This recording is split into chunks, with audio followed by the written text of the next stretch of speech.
Thank you for joining me for Veg with Lisa Live. I'm Lisa. This is definitely live. And before we get started, please let me know that you're watching and that you can see me and that you can hear me.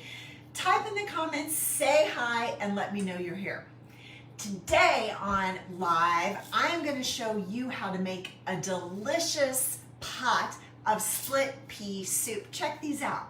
When is the last time you cooked with split peas?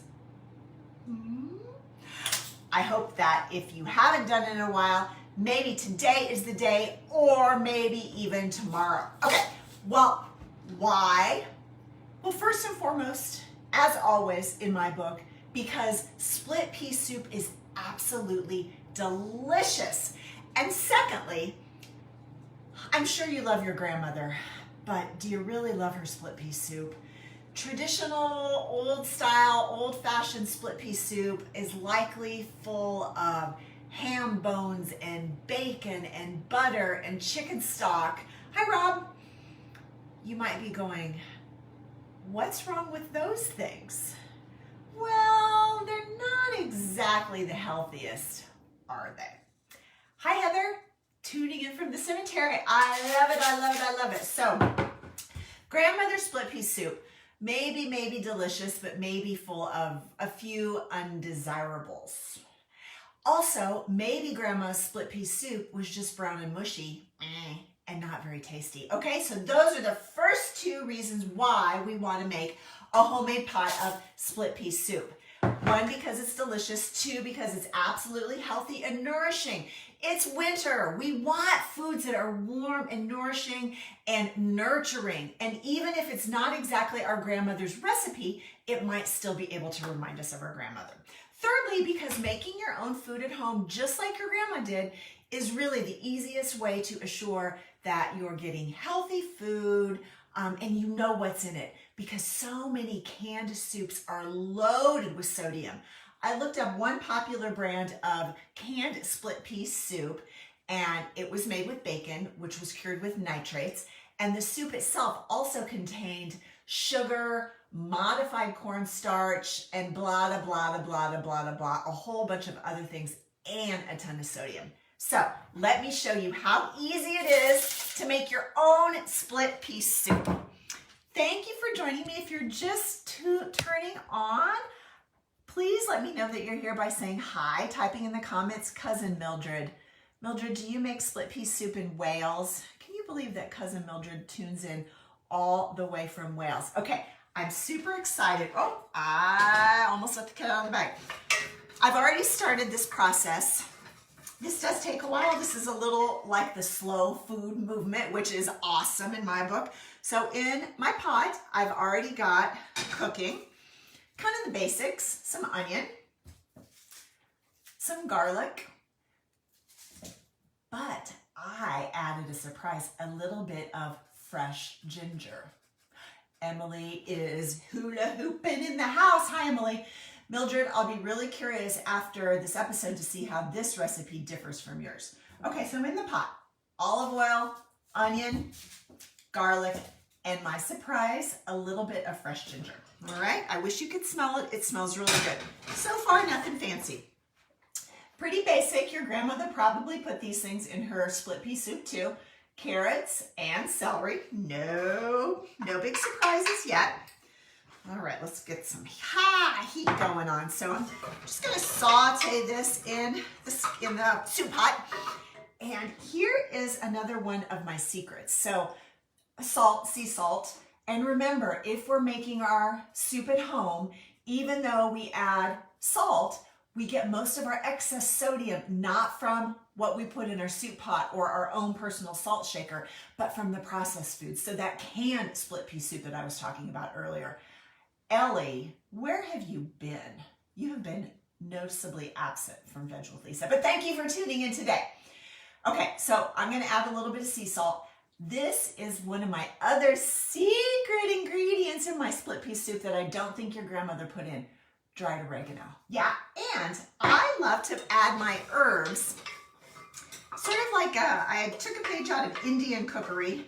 I'm gonna hold off on the salt for now, but I like to add my herbs when I'm sauteing my vegetables. I just think it helps the flavors get all infused. What do you think? Kind of like essential oils, huh, Emily? You infuse things, right? It's different than just kind of tossing it on at the end. So I've got all of my aromatics, onions and garlic and a little bit of ginger and carrots and celery. And then I sprinkled my sauteed veg. I think there's a fancy French name for this. What's it called?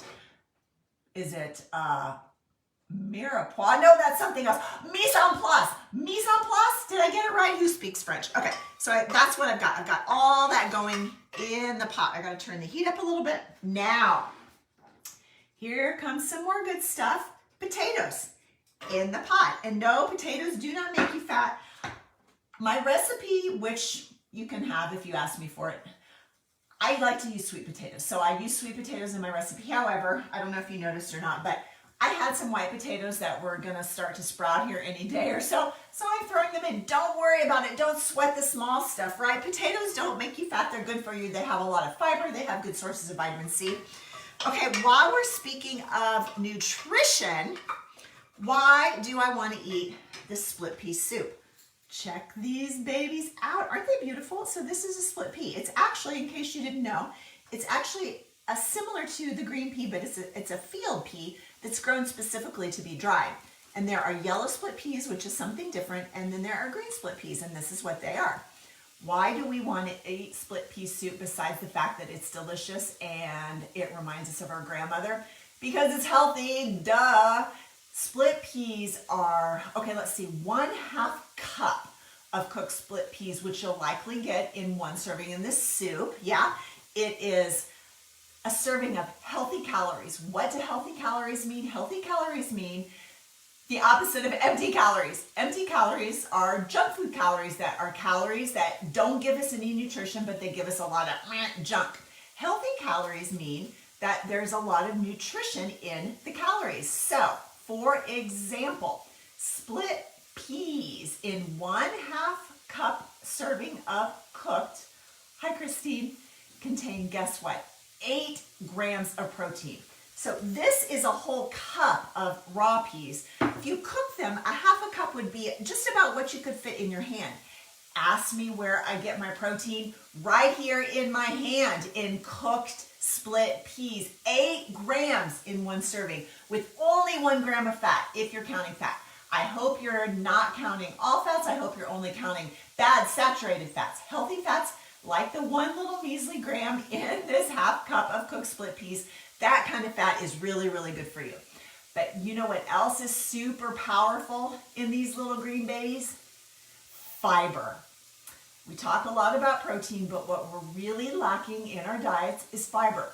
That same little 1/2 cup of cooked split peas, guess how many grams of fiber? 21. That's why these babies are considered nutrient dense and healthy calories. Yes, there's some carbohydrates that come along with that fiber. They're complex carbs, right? Because it's got all that fiber, it does not spike your blood sugar. Kathy Merrill Hyde, Happy New Year to you too. Are you watching from Dubai or are you in the US?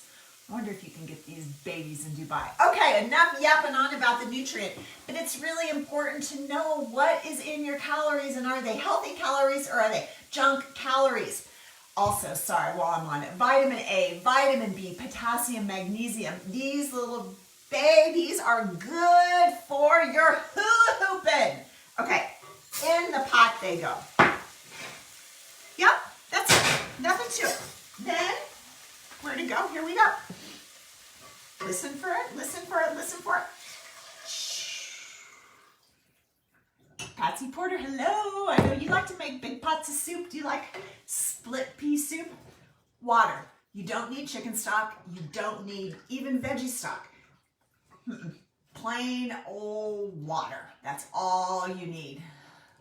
Kathy's in Dubai. She's asking me how's Asheville. Yes, I am in my new kitchen here in Asheville. It's good, Kathy. It's good. Okay.